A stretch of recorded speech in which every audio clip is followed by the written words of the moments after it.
Hello guys, welcome to my channel. Today we are going to see how to fix a FitGirl Repack downloaded failed file not found 404. Let's fix it guys.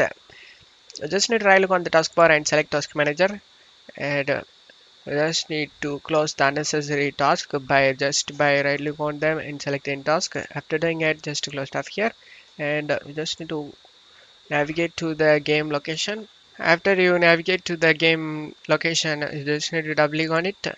Right click on the game setup and select run as administrator and select yes. Now select OK.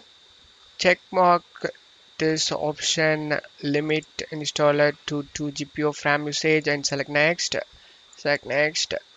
Select the location where it has lots of space in the drive and select OK option. After that, select next option. In this page, you can able to see option called update DirectX download and install C++. You just need to uncheck all these options guys, except the main game file. If you can't find these, you just need to scroll down to find these option down there.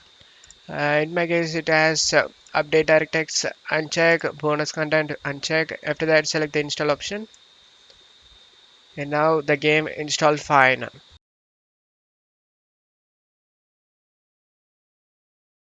And as you can see, the problem should be fixed right here.